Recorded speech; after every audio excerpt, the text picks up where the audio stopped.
Welcome to Real Estate Bites. My name is Andy and I'm a local real estate agent here in Louisville, Kentucky. So today we're going to be cooking up something both delicious in the kitchen and in real estate.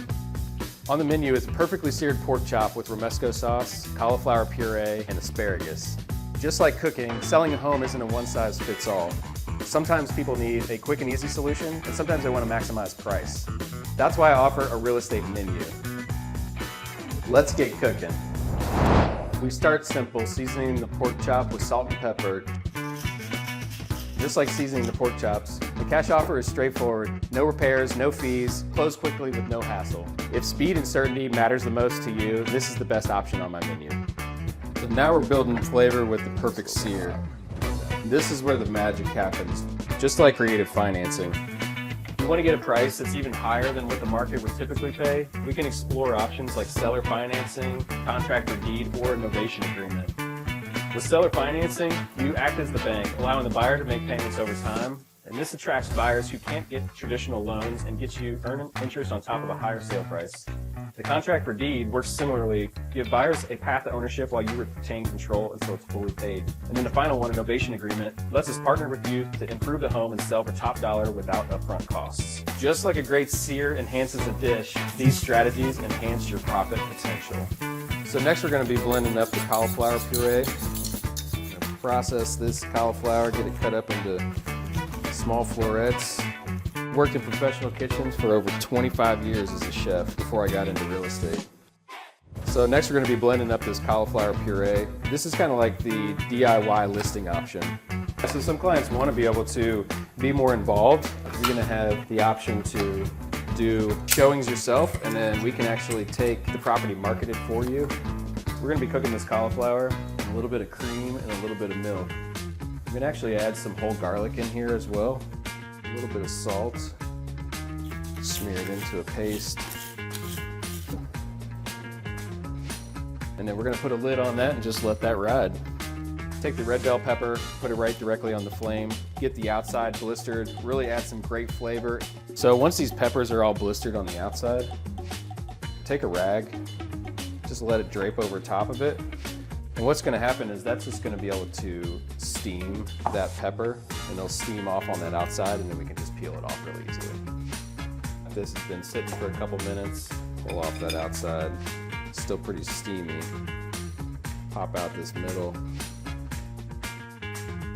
We can actually lay it directly on the cutting board.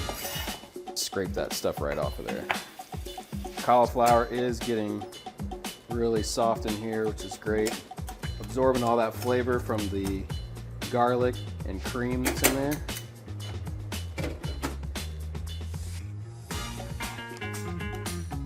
All right, so our cauliflower nice and soft in here. Smells really good. I got all that garlic smell coming off of here. All right, so we're gonna be pureeing this cauliflower up. We're gonna go ahead and pulse this. We can pour in the liquid to get the exact consistency that we're looking for.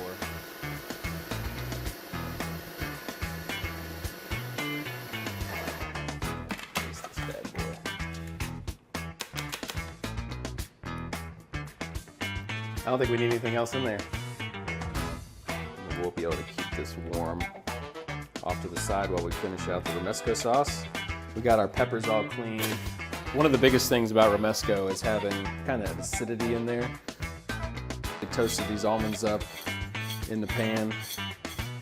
Got a little bit of roasted tomato here as well. Go ahead and put all this tomato in there. Probably just a good pinch of the nuts. You don't want too much in there. Background flavor. All right, then we got smoked paprika, chili flakes, olive oil, vinegar. So it seems like a lot of components once you get it all in there. Absolutely delicious though. So probably just a pinch, maybe about a teaspoon or so of the smoked paprika. A pinch of these chili flakes. Definitely some of this Parmesan.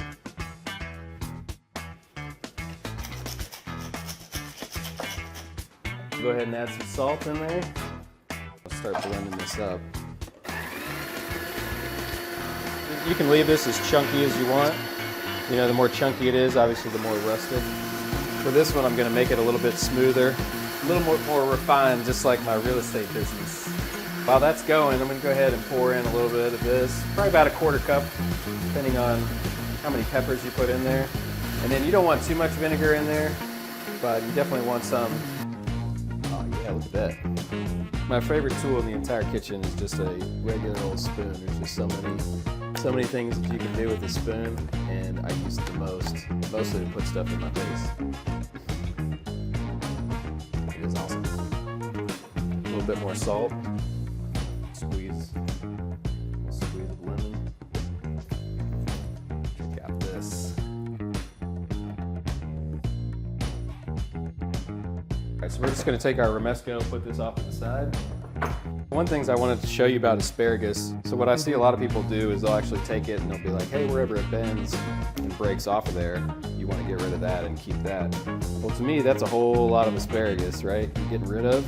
This doesn't take too long, but right where you would be breaking that off, just go through and peel just that outside layer off.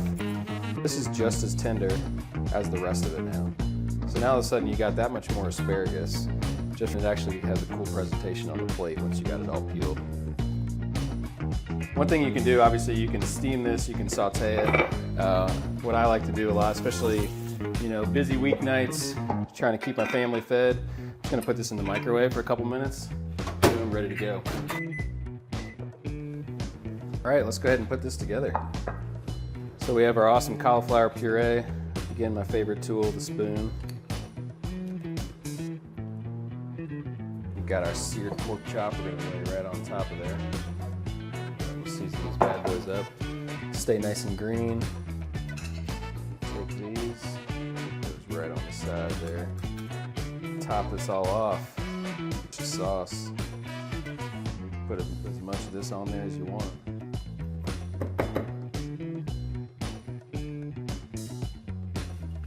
Finish it off with a little bit of olive oil. Boom, ready to go. Absolutely delicious. Just like this dish, selling your home is about choosing the right ingredients for success. Whatever your taste, I've got the real estate recipe to help serve up the best results. Until next time, happy eating and happy home selling.